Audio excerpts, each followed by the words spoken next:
تو ایسے باغی کے خلاف ان کے پورے سارے لوگوں کا قتل کا، مردوں کا قتل اور عورتوں کو باندی بنانے کی سزا دی جائے گی۔ تو سعد بن معاذ نے جو تورات کے اندر جو ان کے پاس تورات تھی، جو تورا ان کے پاس تھی، جو وہ لوگ فالو کرتے تھے، اس مطابق فیصلہ کیا۔ تو اللہ تعالیٰ نے اس چیز کا ذکر کیا ہے یہاں پر آگے آیت نمبر 26 میں، فریقاً تقتلون، ان میں سے ایک حصے کو تم لوگوں نے قتل کیا یعنی سزا کے طور پر، وتاسرون فریقا، اور ایک حصے کو تم لوگوں نے قیدی بنایا۔ اب یہاں پہ بعض لوگ کیا ہے نا، صرف یہ بات ذکر کرتے ہیں کہ بنو قریظہ کتنے لوگوں کو مار دیا، ایسا سن کے لگتا ہے ایسے کہ معصوم لوگوں کو پکڑ کر کے بےچارے ان سب کو مار دیا۔ ارے یہ لوگوں نے بغاوت کی تھی۔ آپ دیکھو انڈیا کے قانون کے اندر بھی جو باغی ہوتا ہے نا، ٹریزن جو کرتا ہے، غداری ہوتا ہے نا، غدار کے ساتھ موت کی سزا ہے۔ اب یہ لوگوں نے سب غداری کی تھی، اور اس کے بعد بھی جو قانون ان پہ اپلائی ہوا، وہ بنو قریظہ کا جو قانون وہ لوگ خود فالو کرتے تھے، اس مطابق ان کے مطابق اوپر فیصلہ کس نے لگایا؟ سعد بن معاذ نے، جنہیں انہوں نے چنا تھا۔ انہوں نے چنا تھا کہ یہ ہمارے پر فیصلہ کرے۔ تو ہم دیکھتے ہیں یہ سارا کانٹیکسٹ چھوڑ کر کے ڈائریکٹلی لوگ یہ بات ذکر کرتے ہیں اور ایسے دکھانے کی کوشش کرتے ہیں کہ جیسے کہ معصوم لوگوں کو پکڑ کر کے نبی صلی اللہ علیہ وسلم نے موت کے گھاٹ اتار دیا کیونکہ وہ یہودی تھے۔ اس لیے یہ سارا منظر بیک گراؤنڈ چھوڑ کر یہ بالکل یعنی ناانصافی کی بات ہے، ظلم کی بات ہے، اس طرح سے بات کرنا، آدھی ادھوری بات کرنا، جیسے بعض لوگ آج بھی انٹرنیٹ پر اس طرح سے دھوکہ دیتے ہیں، تو یہ ان کے ساتھ یہ غلط چیز ہے، ناانصافی ہے۔ آگے ہم بڑھتے ہیں آیت نمبر 27 میں، اللہ تعالیٰ نے فرمایا وَأَوْرَثَكُمْ أَرْضَهُمْ، اللہ تعالیٰ نے وراثت میں تمہیں دیا ان کی زمین، وَدِيَارَهُمْ، اور ان کے گھر، وَدِيَارَهُمْ وَأَمْوَالَهُمْ، اور ان کا مال۔ اب یہ لوگ جو ہے ان کا گھر، ان کی زمین، ان کا گھر، ان کا مال، وَأَرْضًا لَمْ تَطَئُوهَا، یہ دیکھیے چوتھی چیز جو ذکر ہے یہاں پر، یہ بھی چیز ایک بالکل الگ بات ہے۔ اب وہ بنو قریظہ کا جو ان کا گھر، ان کی زمین، ان کا مال، یہ مسلمانوں کو ملا، سبحان اللہ۔ تو یہ چیز ملی، یہ تو اللہ تعالیٰ نے دیا۔ ہاں، اللہ تعالیٰ نے دیا کہ یہ جو لوگ جو خود مارنا چاہتے تھے، خود ساری چیز لینا چاہتے تھے، مسلمانوں کو ختم کرنا چاہتے تھے، اللہ تعالیٰ نے ان کو ہی اس چیز میں بنا دیا۔ لیکن یہاں پر جو چوتھی چیز ذکر ہے وہ اردن لم تطؤھا، تطؤھا کا مطلب کیا ہے؟ جس پہ تم روندے نہیں ہو، زمین پر چلے نہیں ہو، ایسی زمین۔ اب یہ کون سی زمین ہے؟ کیونکہ یہ کون سی زمین ہے وہ اردن لم تطؤھا؟ تو علماء بتاتے ہیں کہ یہ جو خندق کی جو جنگ ہے، مفسرین بتاتے ہیں خندق کی جنگ کی وجہ سے کیا ہوا، ایک تو مکہ کے مشرکین جب واپس ہو گئے نا، ان کا دبدبہ ختم ہو گیا۔ اب دبدبہ ختم ہونے کے بعد آپ خود سوچئے کہ 5 ہجری میں وہ لوگ آئے تھے، 6 ہجری میں نبی صلی اللہ علیہ وسلم وہاں پہنچ گئے، کیا چیز کے لیے؟ عمرہ کرنے کے لیے، خواب جو دیکھا تھا نبی صلی اللہ علیہ وسلم نے۔ اب سوچو، اور اس کے بعد جو ہم دیکھتے ہیں صلح حدیبیہ ہوئی، اس کے بعد نبی صلی اللہ علیہ وسلم نے خیبر پر حملہ کیا، کیونکہ اب یہاں پہ مکہ کے مشرکوں کا ڈر نہیں رہا، کے ساتھ کوئی خطرہ نہیں رہا، ڈر تو نہیں تھا، اللہ کے اوپر اللہ سے امید تھی، لیکن کوئی خطرہ نہیں رہا۔ تو نبی صلی اللہ علیہ وسلم نے خیبر میں جو یہودی وہاں سے جمع ہو کر وہاں سے جو فتنہ اور فساد اور حملے وغیرہ کیا کرتے تھے، نبی صلی اللہ علیہ وسلم نے خیبر پر ایک اٹیک کیا اور خیبر کی زمین کو جیتی۔ تو یہ اردن لم تطؤھا، جو یہ جنگ خندق کی وجہ سے، اس میں جو اللہ تعالیٰ کی مدد سے کامیابی ملی، اس کی وجہ سے خیبر میں کامیابی ملی، یعنی دونوں کا ایک طرح کا کنیکشن دکھتا ہے۔ تو اردن لم تطؤھا یہ بھی ہو سکتا ہے، اور آگے جا کر جو ہم دیکھتے ہیں جو رومنز اور جو پرشینز کی جو زمینیں مسلمانوں نے فتح کی، وہ بھی ہو سکتا ہے اس میں مراد، اور مفسرین نے بھی کہا ہے کہ ہو سکتا ہے ساری چیزیں اس میں مراد ہے۔ وَكَانَ اللَّهُ عَلَى كُلِّ شَيْءٍ قَدِيرًا، اللہ تعالیٰ ہر چیز پر طاقت و قدرت رکھتا ہے۔ یہ ہو گئے آیتیں جنگ خیبر کے متعلق۔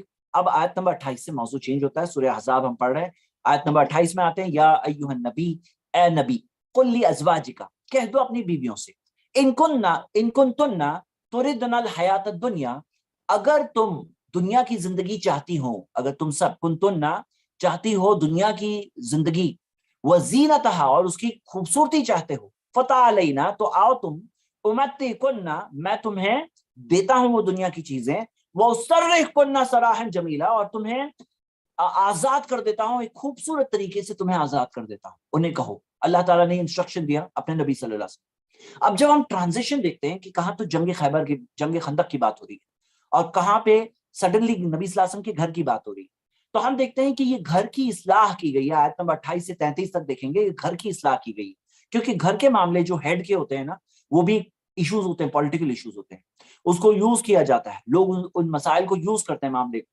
تو ہم دیکھتے ہیں کہ کتنی باری پولیٹیکل کیمپینز کے اندر ہم دیکھتے ہیں کہ وہ پولیٹیشین کے کچھ پرسنل چیزیں لا کر کے کیمپین میں بتائی جاتی ہے، تو وہ بھی ایک طرح سے ایک سٹیٹ سے کنیکٹڈ معاملہ ہے۔ اور نبی صلی اللہ علیہ وسلم کو اللہ تعالیٰ نے تھوڑی آیتیں پہلے ہم نے دیکھا آیت نمبر 21 میں کہ اللہ تعالیٰ نے اسوہ بنایا، نمونہ بنایا، لیکن آیت نمبر 28 سے 33 تک دیکھتے ہیں تو نبی صلی اللہ علیہ وسلم کی بیویوں کی اصلاح کی گئی ہے۔ کیوں؟ کیونکہ ہم دیکھتے ہیں یہ بیویاں جو نبی صلی اللہ علیہ وسلم کی بیویاں ہیں، جو مومنوں کی مائیں ہیں، ان کی اصلاح کر کے مومنوں کے لیے ایک بہت بڑی نصیحت اور تربیت اور کا گائیڈنس کا ذریعہ ہے. یہ نارمل عورتیں نہیں ہیں، یہ عورتیں ایسی عورتیں جنہیں اللہ تعالیٰ نے چنا، ان کو دگنا اجر ملے گا، اور ان کو باقی دگنا ہی نہیں بلکہ بہت بڑی چیزیں ہیں. دگنا تو ذکر ہے، اور کیا کیا فضل اللہ کا ملنے والا ہے وہ میں کچھ چیزیں ذکر کروں گا ابھی. تو ہم دیکھتے ہیں کہ اللہ تعالیٰ نے یہاں پہ نبی صلی اللہ علیہ وسلم کی بیویوں کو ایک آفر دیا ہے کہ اے نبی کہہ دیجیے اپنی بیویوں سے کہ اگر تم چاہتی ہو دنیا کی زندگی، دنیا کی خوبصورتی، تو میں تمہیں دیتا ہوں، وہ سب دیتا ہوں، اور تمہیں پوری طرح سے آزاد کر دوں گا. لیکن صراحً جمیلہ، خوبصورت طریقے سے آزاد کروں گا. ایسا نہیں کہ ذلیل کر کے آزاد کیے جاؤ، خوبصورت طریقے سے تمہیں آزاد کیا جائے گا. اس ٹائم پہ نبی صلی اللہ علیہ وسلم کی 9 بیویاں تھیں، اور نبی صلی اللہ علیہ وسلم نے یہ بات سب کو آفر کیا کہ تم کیا چاہتے ہو. کیونکہ ہم دیکھتے ہیں کہ کیا معاملہ تھا کہ نبی صلی اللہ علیہ وسلم کے گھر میں بہت کم سے نبی صلی اللہ علیہ وسلم گزارا کرتے، بہت کم کے ساتھ.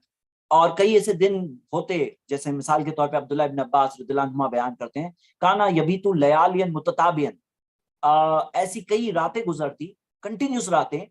وَأَهْلُهُ لَا يَجِدُونَ عَشَاءً، نبی صلی اللہ علیہ وسلم کے گھر والوں کے پاس رات میں ڈنر نہیں ہوتا تھا، کھانا نہیں ہوتا تھا. مطلب ایک کامن سی چیز تھی کہ کم کے ساتھ گزارا، کئی راتیں گزرتی تھی کہ گھر میں ڈنر نہیں ہوتا تھا. تو نبی صلی اللہ علیہ وسلم کی گھر کے اندر بھی ایک تھوڑی چاہت ہونے لگی کہ کیا ہمارے پاس تھوڑا بیٹر سٹینڈرڈ نہیں ہونا چاہیے. اور ہم دیکھتے ہیں خاص طور سے یہ بات کب آئی، جب یہ ہم دیکھتے ہیں جنگ خندق کے بعد، جب ہم دیکھتے ہیں کہ اللہ تعالیٰ نے کامیابی دی مسلمانوں کو، تو اس کے بعد میں مال آیا سڈنلی، اور باقی لوگوں کے حالات تھوڑے بہتر ہونے لگے. تو ہماری ماؤں کو بھی ایسا لگا کہ تھوڑا ہمارے بھی حالات تھوڑے بہتر ہو جائیں اور کچھ چیزیں بہتر ہو جائیں. اور ایک اور چیز، یہ مومنوں کی مائیں تھیں، ان کو اتنا بڑی ذمہ داری دی گئی کہ نبی صلی اللہ علیہ وسلم کے بعد کسی اور سے نکاح نہیں کر سکتی ہیں. تو ان کو ایک یہ آپشن، لاسٹ آپشن دے دیا گیا، اور چوائس دے دیا گیا. کیا آپشن دے دیا گیا؟ کہ اگر تم یہ چاہتی ہو تو تمہیں آزاد کر دیا جائے گا. اب ان کے سامنے معاملہ کلیئر تھا کہ وہ مومنوں کی مائیں ہیں اور ریسٹرکشنز جو ان کے اوپر ہیں. تو اللہ تعالیٰ نے یہ چیز ذکر کی، وَإِن كُنتُنَّ اگر تُرِدْنَ اللَّهَ وَرَسُولَهُ، اگر تم اللہ اور اس کے رسول کو چاہتے ہو، وَالدَّارَ الْآخِرَةَ، اور آخرت کے گھر کو چاہتے ہو، فَإِنَّ اللَّهَ أَعَدَّ لِلْمُحْسِنَاتِ مِنْكُمْ أَجْرًا عَظِيمًا، تو تم میں جو محسنات ہیں، جو نیک کام کرنے والی ہیں، ان کے لیے اللہ تعالیٰ نے بہت بڑا عظیم اجر اللہ تعالیٰ نے تیار کیا ہے، بہت بہترین عظیم اجر تیار کیا. اور آپ جانتے ہیں عظیم اجر میں سے ایک یہ بھی ہے کہ نبی صلی اللہ علیہ وسلم کو سب سے اونچا مقام ملنے والا ہے جنت کا، جس کا نام ہے الوسیلہ. ہاں، جو ایک ہی اللہ تعالیٰ بندے کو دے گا، الوسیلہ، اور جسے مقام محمود بھی کہا گیا ہے. تو ہم دیکھتے ہیں کہ جب نبی صلی اللہ علیہ وسلم وہاں ہوں گے تو ان کی بیویاں کہاں ہوں گی؟ وہ بھی وہیں پہ ہوں گی ان کے ساتھ. ہاں، تو اتنا بڑا مقام اللہ تعالیٰ نے رکھا ہے کہ اگر وہ اللہ کو، اس کے رسول کو، آخرت کے گھر کو چاہتی ہیں تو اللہ تعالیٰ نے وہ مقام رکھا ہے. یا نساء نبی، اے نبی کی بیویاں، من یاتی منکن بفاحشۃ مبینۃ، اگر تم میں سے کوئی واضح بے حیائی کے ساتھ آ جائیں، مطلب کوئی بے حیائی کا کام کر دیں، یضاف لها العذاب ضعفین، تو اسے دگنی سزا دی جائے گی. باقی عورتوں کے بنسبت تمہیں دگنی سزا دی جائے گی. وکان ذلک علی اللہ یسیرا، اور اللہ کے لیے آسان ہے. اس آیت کی تفسیر میں امام ابن کثیر کہتے ہیں یہاں پہ کوئی چیز بتانے کا مطلب یہ نہیں کہ ان میں سے کوئی یہ کرے گا یا کر سکتا ہے، یہ مراد نہیں. جیسے مثال کے طور پہ اللہ تعالیٰ نے قرآن میں کیا کہا، لئن اشرکتا، اے نبی اگر آپ شرک کرو، لَيَحْبَطَنَّ عَمَلُكَ، آپ کے سب اعمال برباد ہو جائیں گے. اس کا مطلب یہ نہیں کہ نبی صلی اللہ علیہ وسلم شرک کریں گے. یا جیسے مثال کے طور پہ سورہ زمر، سورہ 39 کی آیت نمبر سورہ زمر نہیں، سورہ کون سی سورہ، لئن اشرکتا لَيَحْبَطَنَّ عَمَلُكَ. تو یہ کہاں پہ ہم پڑھ چکے ہیں یہ آیت کو. اور اسی طرح اللہ تعالیٰ نے سورہ انعام سورہ 6 آیت نمبر 86 سے 88 تک، کیا اللہ تعالیٰ نے 18 نبیوں کا نام لیا، ہاں 83 سے 86 تک سورہ انعام میں. اور 88 میں کہا وَلَوْ أَشْرَكُوا، اگر یہ لوگ شرک کریں، لَحَبِطَ عَنْهُمْ مَا كَانُوا يَعْمَلُونَ، جو وہ اعمال کرتے تھے سب برباد ہو جائیں گے. اس کا مطلب یہ نہیں کہ وہ نبی شرک کر سکتے تھے. تو اسی طرح یہاں پہ جب امہات المومنین کے بارے میں ذکر ہے کہ اگر تم میں سے کوئی بے حیائی کا کوئی کام کرے تو پھر اس کے لیے تو دگنا اجر ہے. مطلب مومنوں کی ماؤں کے لیے یہ ایک اور اسٹرکٹ سٹینڈرڈ تھا، ایک اور اونچا سٹینڈرڈ تھا اللہ تعالیٰ نے جو رکھا، ڈبل اجر. لیکن ڈبل سزا کی بات ہے تو ڈبل انعام کا بھی ذکر ہے. اللہ تعالیٰ نے فرمایا وَمَن يَقْنُتْ مِنكُنَّ، اور جب تم میں سے کوئی فرما برداری کرے اللہ کی، منکن للہ، اللہ کی، وہ رسول، اللہ کے رسول کی، وَتَعْمَلْ صَالِحًا، اور نیک کام کرے، نُؤْتِهَا أَجْرَهَا مرتين، ہم اسے اس دگنا اجر دیں گے، مطلب اجر بھی ڈبل ملے گا. وَأَعْتَدْنَا لَهَا رِزْقًا كَرِيمًا، اور اسے رزقاً کریما، ایک بہت ہی عزت والا رزق دیں گے. ہاں، بہت ہی عزت والا، بہت ہی اکرام والا رزق اللہ تعالیٰ دیں گے. سبحان اللہ. اللہ تعالیٰ نے یہ چیز ذکر کی ہے مومنوں کی ماؤں کے تعلق سے کہ انہیں دگنا اجر، اور آپ دیکھتے ہیں کہ 9 کے 9 نبی صلی اللہ علیہ وسلم کی بیویوں نے، ہماری ماؤں نے، سب کے سب نے چوز کیا کہ ہم اللہ کے رسول صلی اللہ علیہ وسلم کے ساتھ ہی رہنا چاہتے ہیں زوجیت میں. کسی ایک نے چوز نہیں کیا نہیں مجھے مال کے ساتھ میں آزاد کر دو بس میں مال لے لوں، کسی ایک نے چوز نہیں کیا. اور کتنی قربانی انہوں نے دی اس سٹیٹس کو، اس مرتبے کو برقرار رکھنے کے لیے. آپ دیکھتے ہیں کہ کتنی بڑی، کتنی مثالی زندگی انہوں نے گزاری. آپ دیکھیں گے کہ کس طرح سے انہوں نے نبی صلی اللہ علیہ وسلم کی سنتیں ہم تک پہنچائی، گھر کی سنتیں ہم تک پہنچائی.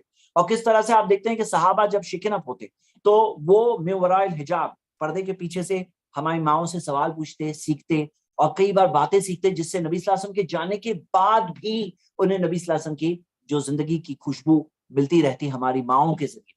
تو یہ ایک بہت بڑا رول انہوں نے پلے کیا، اس امت کو گائیڈ کرنے کا رول پلے کیا، امت کو صحیح راستہ بتانے کا یہ ماؤں نے پلے کیا. اور اللہ تعالیٰ نے ان کو اس چیز کے لیے تیار کیا. آیت نمبر 32 دیکھیے، یا نساء النبی، اے نبی کی بیویاں، لستن کاحد من النساء، تم باقی عورتوں کی طرح نہیں ہو. ان اتقیتن، اگر تم تقوی اختیار کرتی ہو، فلا تخضعن بالقول، تو زبان میں بولنے کے انداز میں نرمی مت اختیار کرو. فیطمع الذی فی قلبہ مرض، نہیں تو وہ جس کے دل میں مرض ہے، بیماری ہے، وہ یطمع، اس کے دل میں کوئی برے خیال آ جائیں گے. ہاں، یطمع الذین فی قلبہ مرض وقلن قولا معروفا، اور تم لوگ قلنا قولا معروفا، ایک معروف طریقے سے، صحیح طریقے سے تم بات کرو، مطلب ایک معروف جنرل نارمل طریقے سے بات کرو. افلا تخضعن بالقول، نرمی سے مت بات کرو. یہ فرسٹ چیز ذکر ہے نساء نبی، نبی صلی اللہ علیہ وسلم کی بیویوں کے تعلق سے. اور باقی جو پاک دامن، جو نیک صالح عورتیں ہیں، ان کو بھی یہ باتوں کا خیال رکھنا چاہیے. بات کرنے میں بہت نرم پیارے انداز میں بات کریں گے تو جس کے دل کے اندر بیماری ہے، وہ بیماری کی وجہ سے وہ غلط چیز کی طرف، غلط خیالات اس کے دل میں آئیں گے، اور اس کے اندر ان کا بات کرنے کا انداز ذریعہ ہوگا. اس لیے بات کرنے میں نارمل طریقے سے، معروف طریقے سے بات کرنا چاہیے. آیت نمبر 33 میں آتا ہے، اور یہ آیت پر خاص دھیان دیجیے. آیت نمبر 33 میں وَقَرْنَ فِي بُيُوتِكُنَّ، اور رہیں اپنے گھروں میں ہی. کرنا یعنی کہ وہاں پہ قرار پائیں، وہیں پہ رہیں. کہاں پر؟ اپنے گھروں میں ہی. وَلَا تَبَرَّجْنَ تَبَرُّجَ الْجَاهِلِيَّةِ الْأُولَىٰ، اور جاہلیت کے زمانے کی طرح اپنی خوبصورتی کو ظاہر نہ کرے. تبرج کسے کہتے ہیں؟ تبرج اسے کہتے ہیں جب کوئی عورت باہر کے دوسرے مردوں کے سامنے اپنے آپ کو ظاہر کرے، دوسرے مردوں کے سامنے اپنی خوبصورتی ظاہر کرے، اسے تبرج کہتے. تو اللہ تعالیٰ نے کیا کہا کہ اپنی خوبصورتی کو باہر ظاہر مت کرو. کس طرح؟ تبرج الجاہلیت الاولیٰ، جس طرح سے جہالت کے زمانے کے اندر، اولا یعنی پہلے یعنی بہت دور ہو گیا وہ، اولا بہت پہلے کی بات ہے، یعنی جہلیت کے زمانے یعنی کہ اس سے دوری، ایمان پر آنے کے بعد اس سے دوری ہوتی. اور آج بھی آپ دیکھیے جو لوگ جہلیت کے اندر ہے، اسلام سے دور ہے، جہالت کے زمانے میں وہ لوگوں کا ابھی بھی چل رہا ہے، تو وہاں پہ تبرج کامن چیز ہے. عورتیں اپنی خوبصورتی کو ڈسپلے کرتی ہے دوسرے غیر محرم مردوں کے سامنے. تو اسلام نے سکھایا کہ تبرج، ایک سیکنڈ، ہاں، جہالت کے زمانے میں جیسے تبرج ہوتا تھا ایسے تمہیں تبرج نہیں کرنا ہے، یہ رول اسلام نے بتایا. اور گھروں میں رہنا چاہیے، مطلب اننیسیسری، جیسے گھومنے نکل رہی ہیں، باہر نکل رہی ہیں، اننیسیسری یہ منع کیا گیا. ہاں، کام ہے جو ضرورت ہے اس کے لیے نکلنا الگ بات ہے، لیکن اننیسیسری جو گھروں سے باہر نکلنے کی عادت ہے اسے برا کا بتایا گیا. وَقَرْنَ فِي بُيُوتِكُنَّ وَلَا تَبَرَّجْنَ تَبَرُّجَ الْجَاهِلِيَّةِ الْأُولَىٰ وَأَقِمْنَ الصَّلَاةَ، نماز قائم کرو. وَآتِينَ الزَّكَاةَ، اور زکات دیں. زکات دیں مطلب عورتوں کے لیے بھی زکات دینا ہے. جیسے بعض عورتیں ہمارے یہاں سمجھتی ہیں نا کہ ان کو زکات تو دینا نہیں ہے، ان کے ہسبینڈ زکات دیتے ہیں. تو ایسا نہیں ہے، عورتوں کو خود زکات دینا ہے. آپ کے پاس سونا ہے، آپ کے پاس مال ہے تو آپ کو زکات دینا ہے، آپ کا مال ہے تو آپ کو زکات دینا ہے. تو وہ آتین الزکات، زکات دیں. وہ اطیعن اللہ، اور فرما برداری کریں اللہ کی، وہ رسول، اور اس کے رسول کی. انما یرید اللہ لیذھب عنکم الرجس اہل البیت، اللہ تعالیٰ چاہتا ہے کہ اے اہل بیت تم میں سے رجس، جو برائی ہے، جو رجس یعنی کہ ایسے جو گناہ ہے، جو غلط چیز ہوتی ہے، جو کمیاں ہوتی ہے، اسے، جو گندی چیز ہے اسے نکال دے. اللہ تعالیٰ چاہتا ہے. وَيُطَهِّرَكُمْ تَطْهِيرًا، اور پوری طرح سے تمہیں پاک کرے. اللہ تعالیٰ نے یہ باتیں قرآن میں کیوں نازل کی؟ تاکہ امہات المومنین کو یطہرکم تطہیرا، تاکہ ہم باقی امت جو اہل بیت کے مقام کو پہچانیں. نبی صلی اللہ علیہ وسلم کے گھر والے جو ہے اہل بیت، جس میں سب سے پہلے ان کی بیویاں شامل ہے، اور اس کے اندر جو نبی صلی اللہ علیہ وسلم کے گھر میں جو ان کے بچے اور جو ان کی فیملی ممبرز ہیں وہ بھی شامل ہے. تو ان کے مقام کو پہچان لے.